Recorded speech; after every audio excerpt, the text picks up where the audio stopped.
Hi, this is Jim Gibson. Thank you for joining me today on my channel. Really appreciate it. And today we're going to talk about IT businesses, and in particular IT businesses that do cabling. Now, just to give you a little bit of background, I've been in business since the 80s, and IT business since then also, and cabled tons of places, small offices, big offices.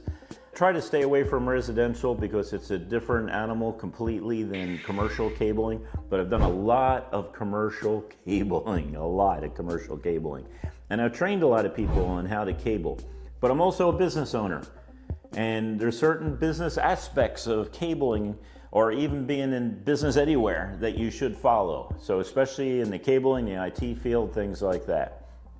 So I was watching some videos, and this is where it gets interesting, because you may disagree with me, and that's fantastic. If you do, then disagree with me in the comments down below. I'd really like to hear from you. I want to hear a different perspective, a different viewpoint.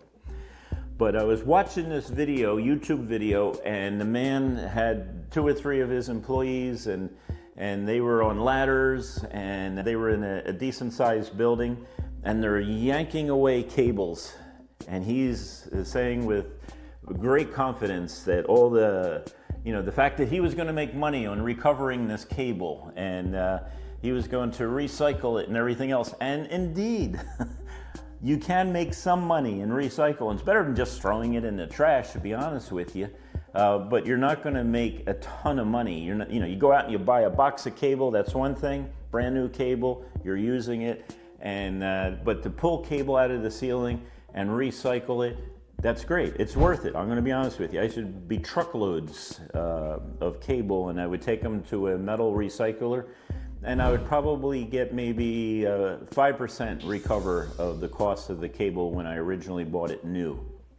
So anyway, he was going to do that, and I kind of picked up in the conversation that he was having with the audience that the customer did not request that the cable be removed. But he didn't like the fact that there was old cable in the ceiling. So they just were starting to yank it out, and they're cutting it and everything else.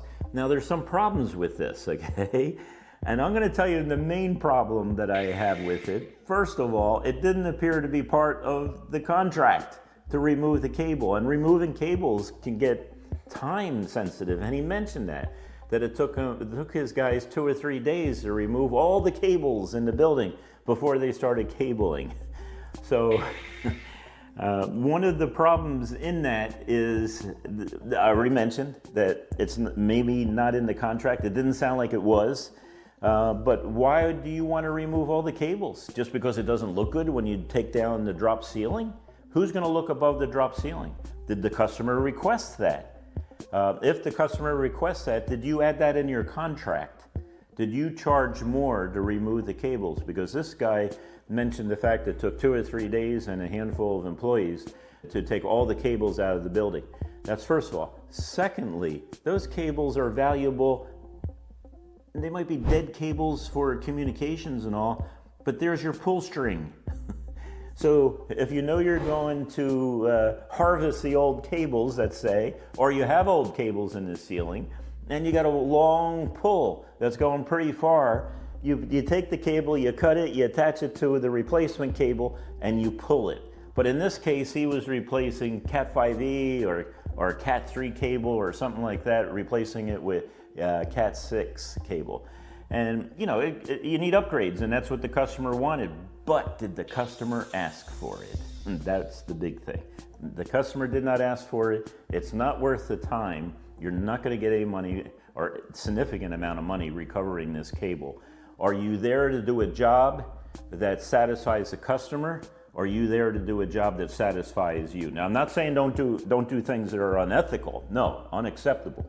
But if you contract to put in 100 locations, and you turn around and decide to spend half your time pulling cables out of the ceiling, and you're not paid for that, you're not going to be competitive when you give bids, and you're not going to be able to grow your business. That's not what you're paid to do. Even though you may not like the way it looks in the ceiling, that's not your business.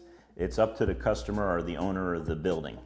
So I remember once I sent a guy out to do a pull, just one cable. That was it. And it was a strip mall type of thing where there was a lot of businesses attached, and they had big firewalls in between each business. And so he worked and he put up, he put in the cable that needed to be put in for some reason. I don't know where it was going. That's not important. But the thing is, in the midst of doing that, the customer said, "What are all those cables up in the ceiling that I can see?" And the technician said, "Well, I don't know, but they're probably just old cables are sitting up there." He says, "Well, can you take those out for me?" And of course the guy said, "Yeah." But I didn't pay him to take out old cable. I paid him to put in one new cable. That was it. But he, being a jolly old guy and wanting to help out customers, good attitude, that's a good attitude.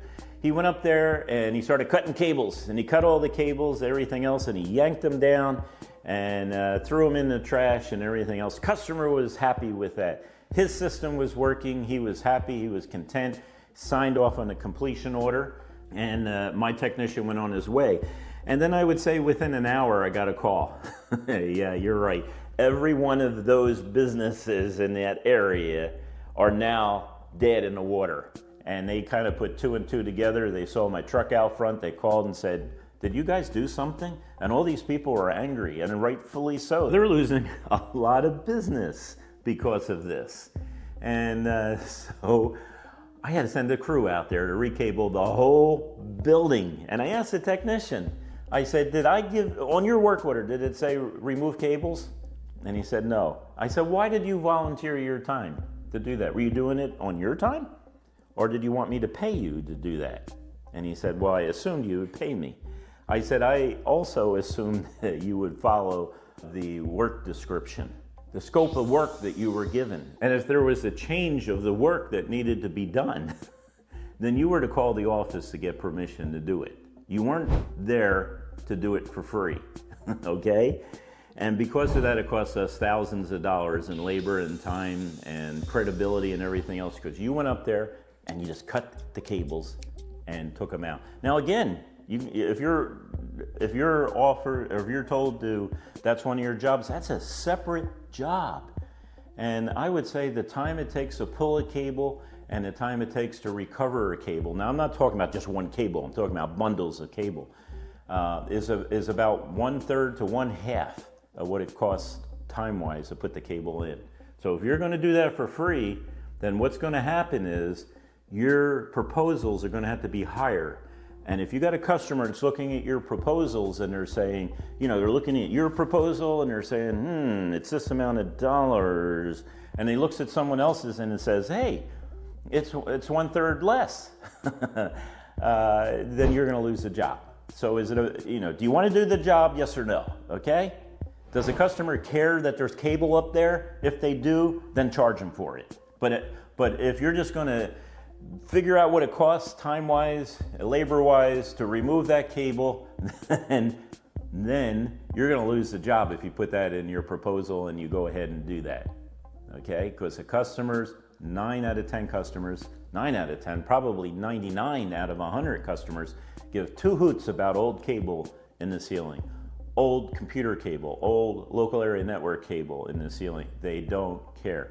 And if you're gonna go up there, especially willy-nilly, and you're gonna start cutting cables, you're gonna be in trouble. You're gonna cut alarm cables, you're gonna cut camera cables, you're gonna cut cables that are going to the networks, and it may be other people in the building. So you do not do this. This is separate. This has to be organized and well designed. So thank you for watching my video today. Very much appreciated. And unless you're paid to recover cables from the ceiling, don't do it. It's going to cost you. But if you have to, then use those old cables as your pull string. Saves you some time. But thank you for watching. I'll see you on the next video.